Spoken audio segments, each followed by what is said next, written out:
सिंह साहब एजुकेशन में आप सभी का स्वागत है। पिछले वीडियो में हम अध्याय 1 के सभी प्रश्नों को एक एक करके हल कर चुके थे। इस अध्याय 1 के लिए बहुत सारे वीडियो हमने बनाकर रखे हुए हैं जो कि हमारी प्लेलिस्ट में आपको मिल जाएंगे।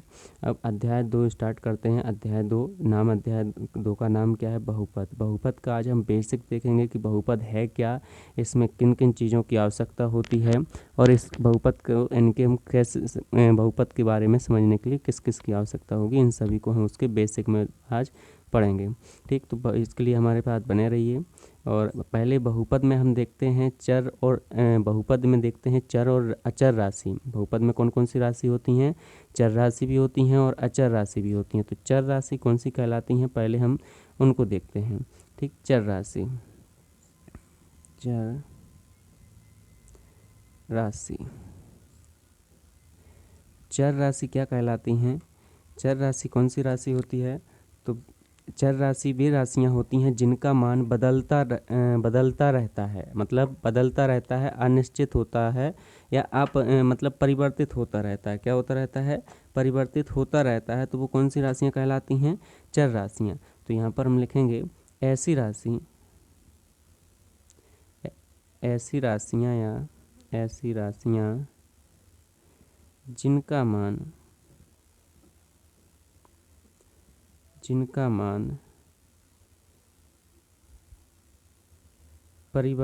बदलता रहता है या परिवर्तित होता रहता है। बदलता रहता है या अनिश्चित होता है या अनिश्चित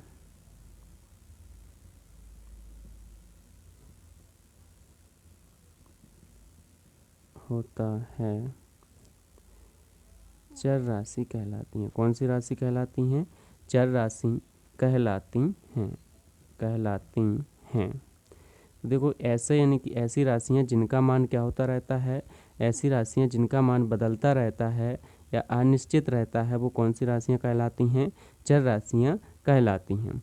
चलिए अब इसको हम समझ लेते हैं। जैसे X, Y, Z, P, Q, R, S, T, U, भी, मतलब जो भी अंग्रेजी की जो भी अक्षर हैं वो क्या कहलाती हैं? चर राशियां कहलाती हैं। तो कभी हम x बराबर 2 मान लेते हैं, कभी x बराबर 1 मान लेते हैं, कभी x बराबर 100 मान लेते हैं। तो ऐसी राशियां जिनके मान क्या होते रहते हैं? परिवर्तित होते रहते हैं या बदलते रहते हैं, वो कौन सी राशियां कहलाती हैं? चर राशियां कहलाती हैं। चलिए दूसरा देखते हैं, अचर राशि क्या कहलाती है? दूसरा है अचर राशि। अचर राशि, अचर राशि क्या कहलाती हैं? तो यहाँ पर ऐसी राशियां जिनका मान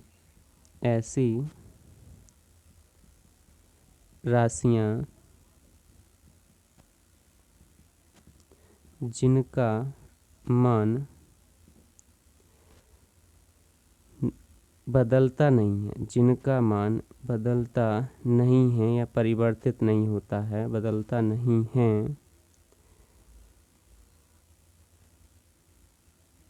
या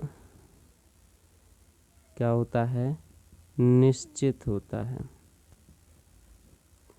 निश्चित होता है, निश्चित होता है, कौन सी राशि कहलाती हैं? अचर राशि।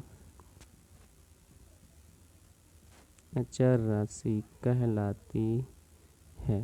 क्या कहलाती है? अचर राशि कहलाती है। इसको हम उदाहरण से समझते हैं। तो उदाहरण से समझते हैं पहले इसको।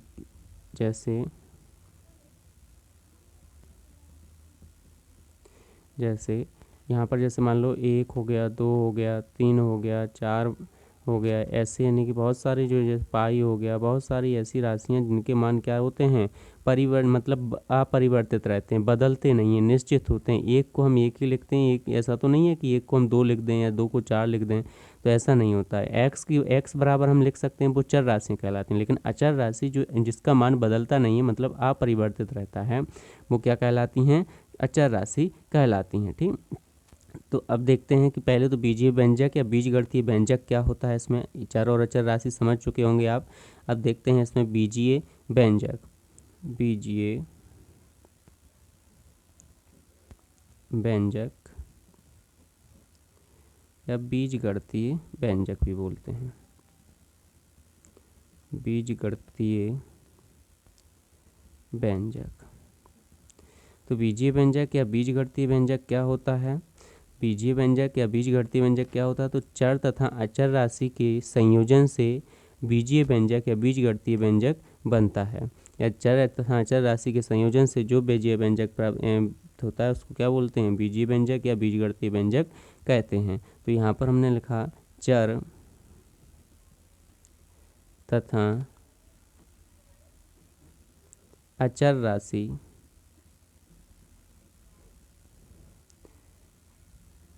के संयोजन से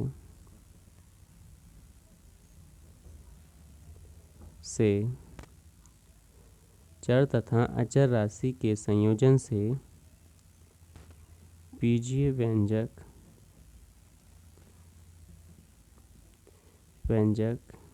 या बीजगणितीय व्यंजक, बीजगणितीय व्यंजक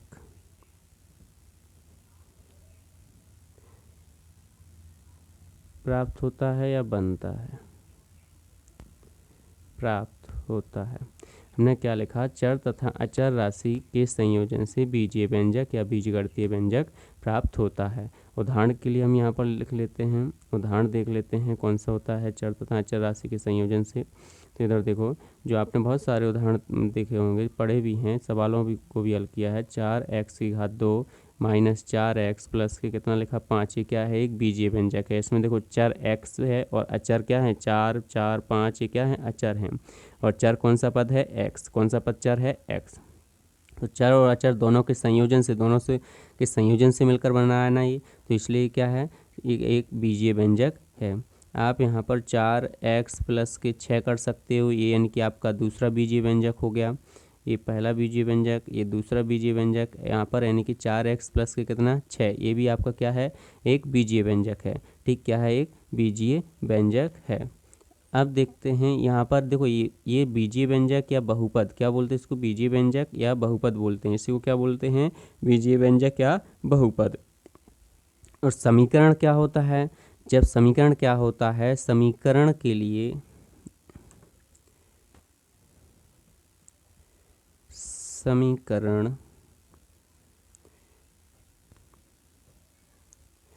समीकरण में चर, अचर तथा बराबर का चिन्ह होता है।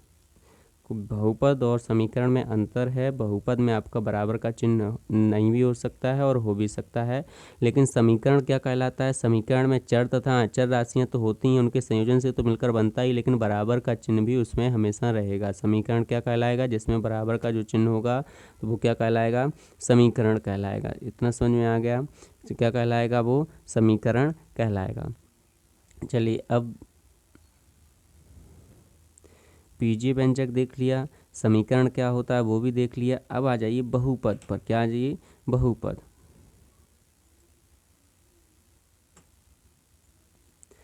तो बहुपद यहाँ पर क्या होता है उसको हम बहुपद परिभाषा देख लेते हैं।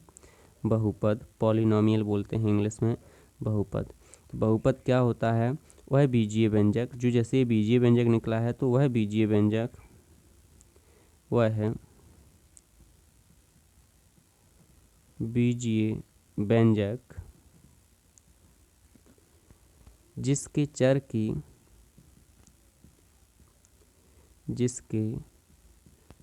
की घात एक पूर्ण संख्या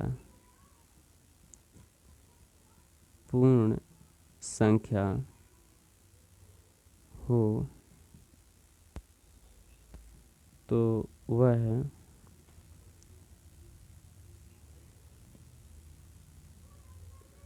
बहुपद कहलाता है। क्या कहलाता है?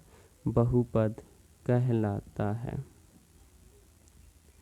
तो बहुपद क्या देखो, बहुपद यानी कि बीजीय व्यंजक तो ठीक है, बहुपद यानी कि क्या होता है? तो बहुपद होता है वह बीजीय व्यंजक जिसके चर की घात एक पूर्ण संख्या होना चाहिए। पूर्ण संख्या मतलब चर की घात 0 भी हो सकती है, 1 2 3 4 5 6 7 8 ऐसे होना चाहिए चर की घात।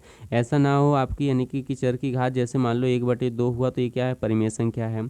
माइनस के भी नहीं होनी चाहिए, ये वो ऋणात्मक हो जाएंगे, पूर्णांक में आ जाएगा। तो यहाँ पर जो चर की घात है वो क्या होना चाहिए? चर की घात एक पूर्ण संख्या होनी चाहिए। क्या होनी चाहिए? चर की घात एक पूर्ण संख्या होनी चाहिए। और पूर्ण संख्या क्या होती हैं? पूर्ण संख्या यहाँ पर हम यानी कि आपको बता रहे हैं, आपको पता होगा लेकिन फिर भी आप देख लीजिए। पूर्ण संख्याएं क्या होती हैं? पूर्ण संख्या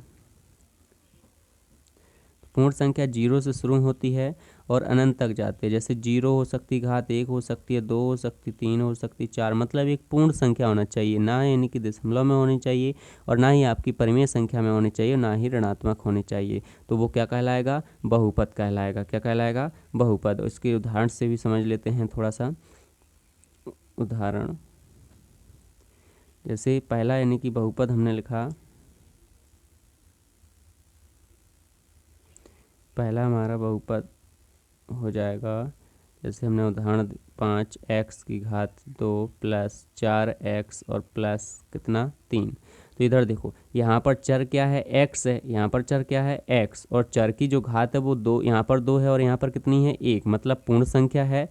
तो यह एक क्या है? यह एक क्या है? यह एक बहुपद है। यह क्या है? बहुपद है। क्या है? बहुपद है। यहाँ पर चर की घात क्यों? क्योंकि चर की घात कितनी है? एक पूर्ण संख्या है। चर की घात क्या है? एक पूर्ण संख्या। चर की घात एक पूर्ण संख्या है। क्या है? पूर्ण संख्या है। तो चर की घात एक पूर्ण संख्या, इसलिए यह क्या है? एक बीजीय व्यंजक है। दूसरा उदाहरण देख लेते हैं जो बीजीय व्यंजक नहीं है। जैसे हम आपको बता दे रहे हैं 5x की घात 2 प्लस 4x की घात 1/2 और प्लस के हमने यहाँ पे 4 कर दिया, 3 भी कर सकते हो आप। तो यहाँ पर देखो, यहाँ पर तो यानी कि आपकी चर की घात कितना है? 2 है, लेकिन यहाँ पर चर की घात कितना होगी? 1/2, जो कि क्या है? परिमेय संख्या है। तो यहाँ पर हम लिखेंगे बहुपद, बहुपद नहीं है। क्यों नहीं है बहुपद? क्योंकि चर की घात जो क्या है? एक पूर्ण संख्या नहीं है। क्योंकि चर की घात क्या नहीं है? एक पूर्ण संख्या नहीं है। अब आ जाइए दूसरा यानी कि देखते हैं बहुपद की घात क्या होती है। पहले ये समझ अब इतना आपने चर राशि को समझ लिया है, चर राशि, अचर राशि और बीजीय व्यंजक क्या होता है इसको भी देख लिया है, बहुपद क्या होता है वो भी देख लिया है और उसके उदाहरण भी समझ लिए हैं, बहुपद क्या कहलाता है। इसके बाद में हम समझते हैं चर राशि वो बहुपद की घात। क्या समझते हैं? बहुपद की घात। चलिए बहुपद की घात को देखते हैं।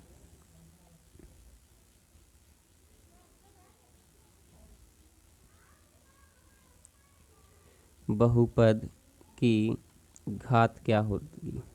अगर कोई दिया है और उसमें बोला है कि बहुपद की घात ज्ञात कीजिए, तो घात क्या होती है उसको देखते हैं। चर की अधिकतम घात, चर होगा बहुपद में, चर की अधिकतम घात, अधिकतम घात या घातांक आप कुछ भी लिख सकते हो। चर की अधिकतम घात या घातांक जो भी है की घात बहुपद की घात होती है। बहुपद की घात होती है। तो जो चर की जो अधिकतम घात होगी ना वो उस बहुपद की क्या होगी? घात। तो चर की अधिकतम घात बहुपद की क्या होगी? घात होगी। यहाँ पर एक उदाहरण से समझते हैं तो अच्छे से समझ में आ जाएगा। उदाहरण इधर देखो, उदाहरण के लिए हमने यहाँ पर लिखा 6x की घात 2, 6x की घात 2 प्लस 7x और प्लस के कितना 3। यहाँ पर चर है ही नहीं है तो चर की घात क्या होगी? 0। यहाँ पर चर की घात कितनी होगी? 1 और यहाँ पर चर की घात कितनी है? 2। तो हम यहाँ पर लिखेंगे कि चर की अधिकतम घात, चर की अधिकतम घात 2 है। कितनी है चर की अधिकतम घात? 2 है। अतः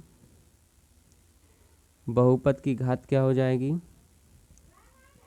बहुपद की घात बराबर कितनी हो जाएगी? 2। चर की जो भी जितनी भी अधिकतम घात होगी वही क्या होगी? उस बहुपद की घात होगी। चर की जो भी अधिकतम घात होगी वही क्या होगी? उस बहुपद की घात होगी। चलिए अब देखते हैं बहुपदों के प्रकार। तो बहुपद पहले एक और देख लेते हैं, बहुपद में पद का गुणांक देख लेते हैं। बहुपद में पद का गुणांक और देख लो। चलो एक फिर देखते हैं बहुपदों के प्रकार। तो पहले हम देखते हैं कि बहुपद में पद का गुणांक।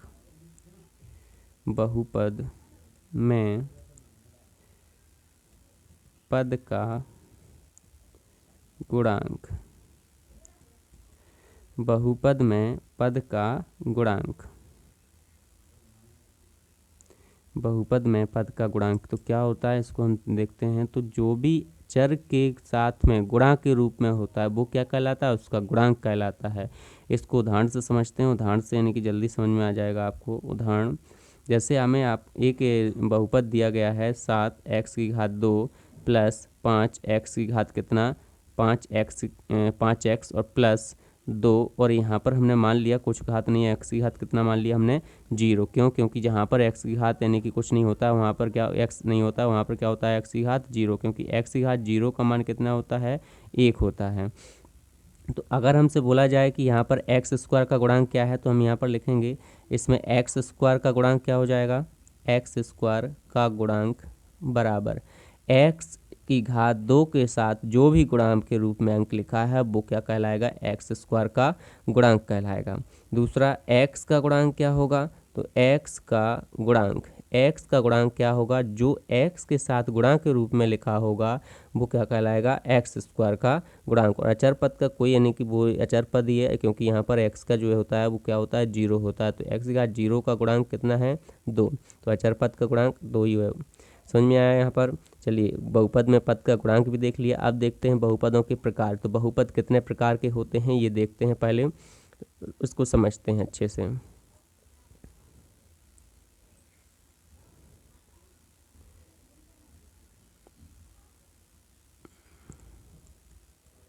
बहुपदों के प्रकार। बहुपदों के प्रकार ये बहुत ही इम्पोर्टेंट है आपके लिए। ये समझ में आ गया तो आपको पूरा अध्याय समझ में आ जाएगा, इसलिए इसको अच्छे से समझना। यहाँ पर बहुपदों के प्रकार लिखे गए हैं। तो बहुपद होते हैं 3 प्रकार के। बहुपद कितने प्रकार के होते हैं? 3 प्रकार के होते हैं। यहाँ पर हम लिखेंगे बहुपद 3 प्रकार के होते हैं। बहुपद कितने प्रकार के होते हैं? 3 प्रकार के होते हैं। इधर देखो कौन कौन से। पहला होता है आपका, पहला कौन सा होता है? पदों के आधार पर। पदों के आधार पर पहला कौन सा होता है?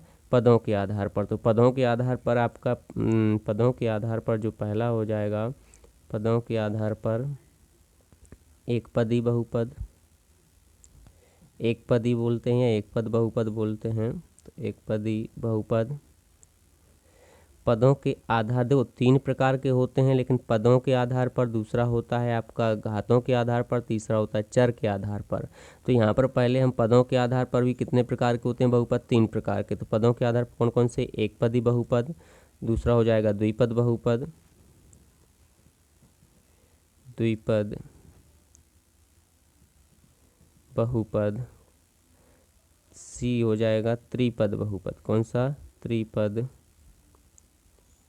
बहुपद। कौन सा हो जाएगा? त्रिपद बहुपद। अब दूसरा जो मेन है वो आपका दूसरा है घातों के आधार पर। घातों के आधार पर। घातों के आधार पर। तो घातों के आधार पर, घातों के आधार पर भी आपका बहुपद कितने प्रकार के होते हैं? 3 प्रकार के। पहला है रैखिक बहुपद। रैखिक जिसकी घात 1 होती है, तो रैखिक बहुपद। दूसरा होता है द्विघाती बहुपद या द्विघात बहुपद, द्विघाती बहुपद। तीसरा होता है आपका त्रिघाती बहुपद, और भी होते हैं मेन त्रिघाती बहुपद। अब फिर आ जाता है आपका मेन जो तीसरा है कि यहाँ पर वो बहुपद कौन सा आ जाता है, चरों के आधार, चर के आधार पर, चर के आधार पर। चर के आधार पर कौन सा होता है, देखो चरों के आधार पर कौन कौन से होते हैं, एक चर, एक चर वाले, एक चर वाले बहुपद जिसमें एक ही चर उपस्थित होता है। दूसरा होता है आपका दो चर वाले जिसमें दो चर x y t u दो कोई से भी चर हो सकते हैं, तो दो चर वाले बहुपद। और आपका तीसरा होता है अनेक चर वाले बहुपद, अनेक चर वाले बहुपद जिसमें x y z मतलब दो से अधिक चर होते हैं, वो क्या कौन सा हो जाएगा, अनेक चर वाला बहुपद। तो इधर देखो मेन बहुपद कितने प्रकार के होते हैं, 3 प्रकार के, पदों के आधार पर, घातों के आधार पर और चर के आधार पर। ठीक, फिर ये पदों के आधार पर भी 3 प्रकार के होते हैं, एक पदी बहुपद जिसमें एक ही पद होता है, दूसरा होता है द्विपद बहुपद जिसमें केवल 2 ही पद होते हैं, और त्रिपद बहुपद जिसमें केवल 3 पद होते हैं। फिर आ जाता है आपका दूसरा, घातों के आधार पर भी 3 प्रकार के होते हैं, रैखिक बहुपद, द्विघात बहुपद और त्रिघात बहुपद।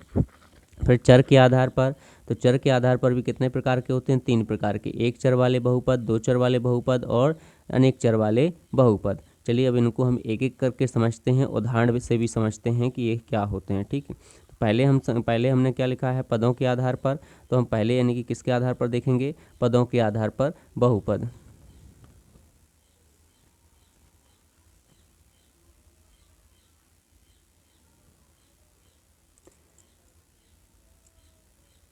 पहला जो बहुपद है पदों के आधार पर, उनको एक एक करके देखते हैं। पदों के आधार पर उदाहरण से समझते हैं, बहुत जल्दी समझ में आ जाएगा।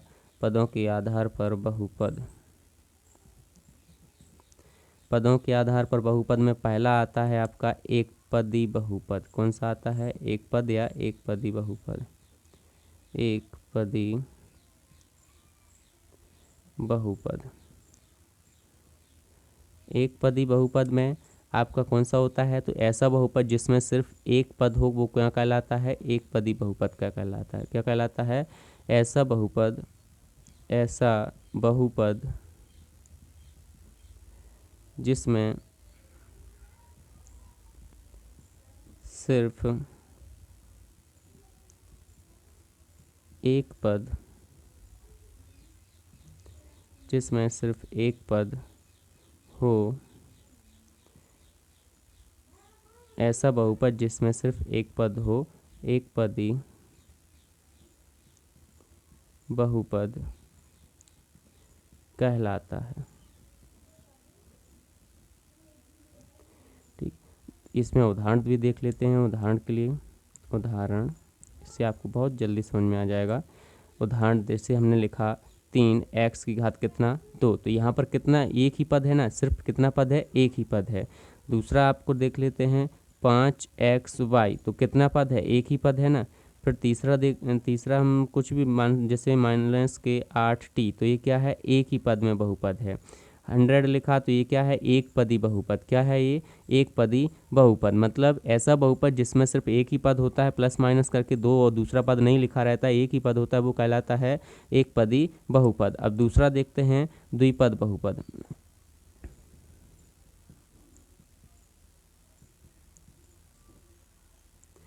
द्विपद बहुपद, द्विपद बहुपद क्या कहलाता है, द्विपद बहुपद ऐसा बहुपद,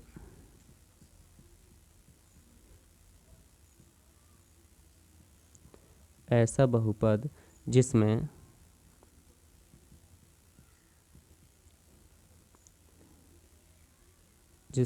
दो पद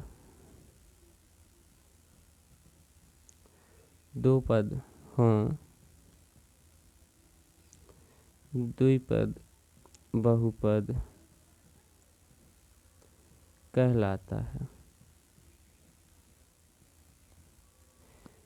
ऐसा बहुपद जिसमें दो पद उपस्थित हों या शामिल हों वो कौन सा बहुपद कहलाता है? द्विपद बहुपद कहलाता है। उदाहरण देखते हैं, उदाहरण से आपको बहुत अच्छे से समझ में आएगा। उदाहरण हमने उदाहरण लिखा यहाँ पर a प्लस के b, a प्लस b। देखो एक पद ये है और दूसरा पद ये है, तो ये क्या कहलाएगा? द्विपद बहुपद। फिर दूसरा उदाहरण ले लो आप, 4x प्लस के 7 ये भी यानी कि एक क्या है? द्विपद बहुपद है।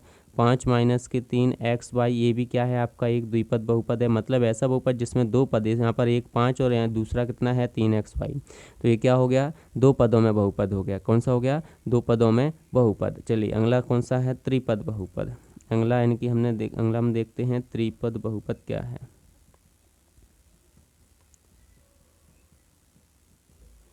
त्रिपद बहुपद ऐसा बहुपद जिसमें ऐसा बहुपद जिसमें तीन पद हों, तीन पद हों, त्रिपद बहुपद कहलाता है। कौन सा बहुपद कहलाता है?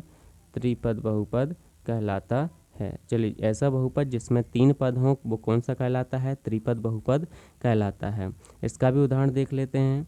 उदाहरण क्या हम ले लेते हैं? उदाहरण में हमने लिखा जैसे x प्लस के y प्लस के कितना z, ये क्या हो गया? एक त्रिपद बहुपद हो गया। क्या हो गया? एक त्रिपद बहुपद। दूसरा यानी कि हमने लिखा 2x प्लस के 5y माइनस के 7, ये भी क्या है? एक त्रिपद बहुपद है। a प्लस के b प्लस के c एक भी क्या है? एक त्रिपद बहुपद। ऐसा बहुपद जिसमें कितने पद हों शामिल हों? तीन पद शामिल हों वो क्या कहलाएगा? त्रिपद बहुपद कहलाएगा। कौन सा बहुपद कहलाएगा? त्रिपद बहुपद। तो पदों के आधार पर बहुपद तीन प्रकार के होते हैं। हमने तीनों प्रकार के बहुपदों को यहाँ पर देख लिया है। पदों के आधार पर एक पदी बहुपद, ऐसा बहुपद जिसमें सिर्फ एक पद हो, एक पदी बहुपद कहलाता है। जैसे 3x की घात 2 एक पद ही है, 5xy ये भी एक ही पद लिखा है, माइनस के 8t ये भी एक ही पद में है, और 100 भी एक क्या है? एक पद है।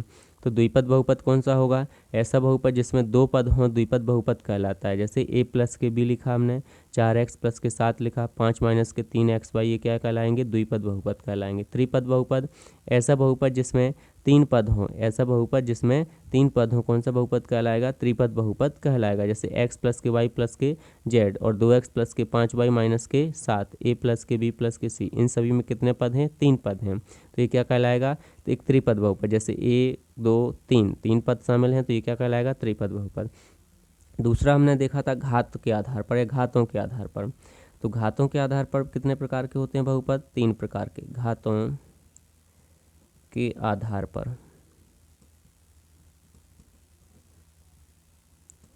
घातों के आधार पर। तो देखो घातों के आधार पर बहुपद यानी कि कितने प्रकार के होते हैं वो हम इसमें देखते हैं। घातों के आधार पर बहुपद,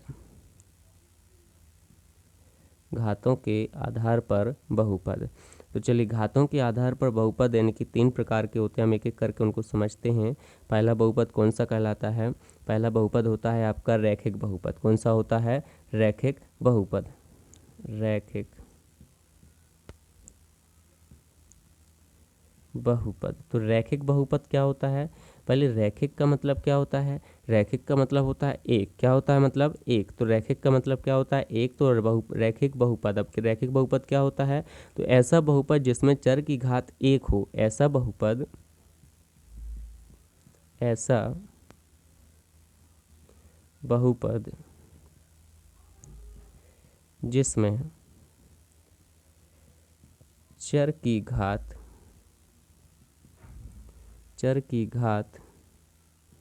एक हो। क्या हो? एक हो। कौन सा बहुपद कहलाएगा? रैखिक बहुपद कहलाएगा। रैखिक बहुपद कौन सा होगा? ऐसा बहुपद जिसमें चर की घात कितनी हो? एक हो। वो कौन सा बहुपद कहलाएगा? रैखिक बहुपद कहलाएगा। उदाहरण के लिए हम यहाँ पर देख लेते हैं। उदाहरण जैसे उदाहरण हमने लिखा 5x प्लस के 7 यहाँ पर देखो x है ना, x में जो घात है, x की जो घात है, चर x क्या है इसमें, x एक चर है और चर की घात कितनी है, एक। चर की घात कितनी है, एक। तो यहाँ पर ये क्या हो जाएगा, एक रैखिक बहुपद हो जाएगा। क्या हो जाएगा, रैखिक बहुपद। दूसरा 7x प्लस के 3 लिख लो, तो यहाँ पर भी चर की घात कितनी है, एक है, इसलिए क्या हो जाएगा, एक रैखिक बहुपद हो जाएगा। दूसरा है द्विघाती बहुपद, सॉरी, द्विघाती बहुपद। द्विघाती बहुपद क्या कहलाएगा, ऐसा बहुपद जिसमें चर की घात कितनी हो, 2 हो। ऐसा बहुपद जिसमें चर की घात 2 हो। क्या हो, चर की घात, ऐसा बहुपद जिसमें चर की घात 2 हो, कौन सा बहुपद कहलाएगा, द्विघाती बहुपद कहलाएगा। इसमें चर की जो अधिकतम घात होगी वो कितनी होगी, 2 होगी। उदाहरण के लिए समझते हैं, उदाहरण से मैंने लिखा 5x की घात 2 प्लस के 6x प्लस के आपका 10। तो यहाँ पर ये कितना हो गया, एक द्विघाती बहुपद हो गया। कितना हो गया, द्विघाती बहुपद। ऐसे आप बहुत सारे उदाहरण लिख सकते हो। ये इसका व्यापक रूप ax² प्लस के bx प्लस के c। ये भी क्या है, एक द्विघाती बहुपद है। कौन सा बहुपद है, द्विघाती बहुपद। अब आ जाइए त्रिघाती बहुपद क्या होता है, तो इसको और समझ लेते हैं। त्रिघाती बहुपद, त्रिघाती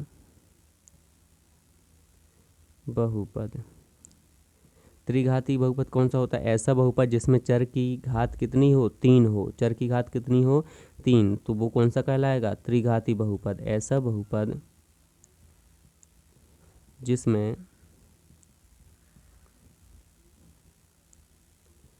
चर की घात 3 हो। ऐसा बहुपद जिसमें चर की घात कितनी हो, 3 हो, वो कौन सा बहुपद कहलाएगा, त्रिघाती बहुपद कहलाएगा। कौन सा बहुपद कहलाएगा, त्रिघाती बहुपद। तो चलिए यहाँ पर देख लेते हैं त्रिघाती बहुपद के लिए उदाहरण। 2x की घात 3 प्लस के 4x की घात 2 प्लस 5x प्लस के 8 दिया है। ये क्या है, एक त्रिघाती बहुपद है। क्यों है त्रिघाती बहुपद, क्योंकि यहाँ पर चर की जो अधिकतम घात है वो कितनी है, 3 है। तो ये कौन सा बहुपद हो जाएगा, एक त्रिघाती बहुपद हो जाएगा। तो घातों के आधार पर हमने कितने प्रकार के देखे हैं, 3 प्रकार के। पहला रैखिक बहुपद, ऐसा बहुपद जिसमें चर की घात कितनी हो, 1 हो, वो कौन सा कहलाएगा, रैखिक बहुपद। जैसे 5x प्लस के 7 लिखा, तो यहाँ पर x की घात कितनी है, 1। 7x प्लस के 3 में x की घात कितनी है, 1। द्विघाती बहुपद, ऐसा बहुपद जिसमें चर की घात 2 हो, तो वो कौन सा बहुपद कहलाएगा, द्विघाती बहुपद कहलाएगा। यहाँ पर देखो x की घात कितना है, अधिकतम घात कितनी है, 2 है, तो वो कौन सा हो गया, द्विघाती। त्रिघाती बहुपद, ऐसा बहुपद जिसमें चर की घात कितनी हो, 3 हो, तो वो कौन सा कहलाएगा, त्रिघाती बहुपद कहलाएगा। चलिए इसके आगे देखते हैं। तीसरा वाला हमारा क्या था, तीसरा था अपन का चर के आधार पर। कौन सा था, चर के आधार पर। तो चरों के आधार पर भी 3 प्रकार के बहुपद होते हैं। इनको भी एक एक करके समझ लेते हैं।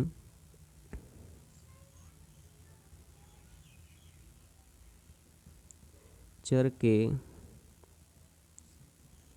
आधार या चरों के आधार पर, चरों के आधार पर बहुपद, चरों के आधार पर बहुपद। तो चरों के आधार पर भी बहुपद कितने प्रकार के होते हैं, 3 प्रकार के होते हैं। हम एक एक करके देख लेते हैं उनको कौन कौन से हैं। जैसे एक चर वाले बहुपद, एक चर वाले बहुपद। एक चर वाले बहुपद कौन से होते हैं, तो एक चर वाले बहुपद में जिसमें सिर्फ एक चर उपस्थित हो, जिसमें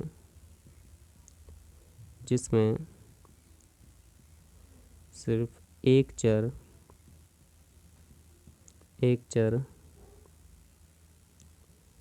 उपस्थित हो, जिसमें सिर्फ एक चर हो, मतलब या तो x ही x हो, या y y हो, या t t हो, या फिर z z, मतलब एक कोई चर होना चाहिए। x y y z ऐसे 2 चर नहीं होना चाहिए। इसको उदाहरण से देखते हैं तो आपको समझ में आ जाएगा। यहाँ उदाहरण देखते हैं इसका। उदाहरण के लिए हमने लिखा जैसे 7x की घात 2 प्लस 8x प्लस के कितना 2। इस वाले में क्या है, चर x ही x है, x के अलावा y तो नहीं है, ना ही z है, ना ही t है, ना ही q है। तो ये क्या हो गया, एक चर वाला बहुपद हो गया। जैसे हमने दूसरा लिखा यहाँ पर 2y की घात 2 प्लस 3y प्लस 4। तो इसमें देखो y है, x नहीं है, तो यहाँ पर ऐसा बहुपद जिसमें यानी कि जो क्या हो, एक ही चर उपस्थित हो, एक के अलावा 2 ना हो, 3 ना हो, मतलब x y ना हो या y z ना हो, तो मतलब सिर्फ x x में है तो x के ही रूप में हो, y y के रूप में है तो y y ही रहे, तो ये कौन सा बहुपद कहलाएगा, एक चर वाला बहुपद कहलाएगा। ठीक, दूसरा हम देख लेते हैं, दूसरा कौन सा हो जाएगा, दो चरों वाले बहुपद। दो चरों वाले बहुपद, दो चरों वाले बहुपद कौन से होंगे, ऐसा बहुपद, दो चरों वाले कौन से होंगे, तो ऐसा बहुपद जिसमें कितने चर हों, दो चर हों, तो जिसमें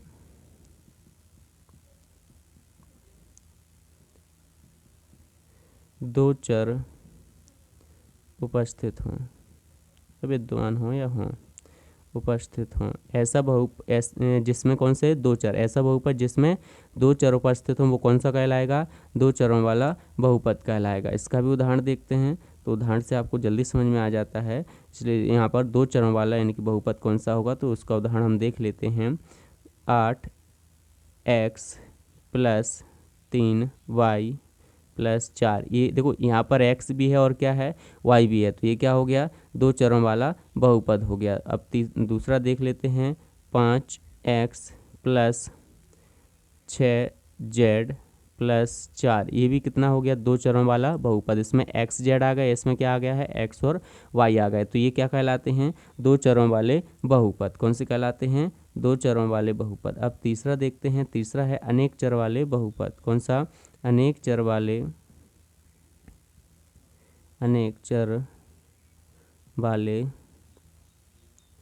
बहुपद। अनेक चर वाले बहुपद कौन से होते हैं, अनेक चर वाले बहुपद जिसमें दो से अधिक चर, मतलब अनेक चर वाले बहुपद कौन से कहलाएंगे, जिसमें दो से अधिक चर उपस्थित हों, मतलब दो चरों से अधिक चर उपस्थित हों, वो कौन सा कहलाएगा, अनेक चर वाला बहुपद कहलाएगा।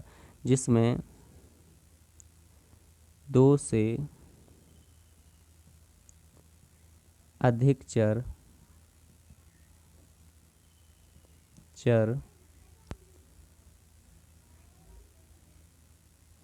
जिसमें दो से अधिक चर उपस्थित हों, जिसमें दो से अधिक चर उपस्थित हों, वो क्या कहलाएगा, अनेक चर वाला बहुपद कहलाएगा। क्या कहलाएगा, अनेक चरों वाला बहुपद कहलाएगा। इसका भी हम उदाहरण देखते हैं, तो उदाहरण से आपको बहुत ही जल्दी समझ में आ जाएगा। उदाहरण यहाँ पर हमने लिखा 3x या 3x की घात 2 प्लस 8y की घात 1 प्लस z प्लस 3। तो ये क्या हो गया, ये क्या हो गया, अनेक चरों वाला बहुपद हो गया। इसमें दो से अधिक चर हैं, तो ये क्या हो जाएगा, अनेक चरों वाला बहुपद। समझ में आया यहाँ पर, अनेक चरों वाला बहुपद जैसे a x की घात 4 प्लस के b x की घात 3 और b y की घात 3 प्लस के c z की घात 2 प्लस के d। ये क्या हो गया, अनेक चरों वाला बहुपद हो गया, क्योंकि इसमें x y z और d, x y z और d अनेक चर वाले बहुपद हैं। यहाँ पर दो से अधिक चर हैं, इसलिए वो क्या हो गया, अनेक चरों वाला बहुपद हो गया। इतना समझ में आ गया। तो यहाँ पर देखो हमने यानी कि पहले क्या देखा है, पहले हमने देखा है बहुपद क्या हो, बहुपद में चर और अचर राशियों क्या होती हैं, बीजीय व्यंजक क्या होता है, समीकरण क्या कहलाता है, बहुपद क्या कहलाता है, और फिर आपका बहुपद की घात भी देखी है, और यहाँ पर बहुपद में पद का गुणांक भी देखा है, बहुपदों के प्रकार भी देखे हैं। तो बहुपदों के प्रकार हमने तीनों देखे थे, उन तीनों के अंदर यानी कि जो तीन तीन प्रकार के बहुपद हैं वो भी देखे हुए थे, और यहाँ पर उनका यानी कि विस्तार से भी देख लिए हैं, उदाहरण से भी समझ लिए हैं। अब आइए थोड़ा सा आपको यानी कि इसमें और थोड़ा सा समझा दें बेसिक में। यहाँ पर घात क्या होती है, घात सभी को पता है, बस एक नॉर्मल सी जानकारी है जिस आपको यानी कि दे रहे हैं।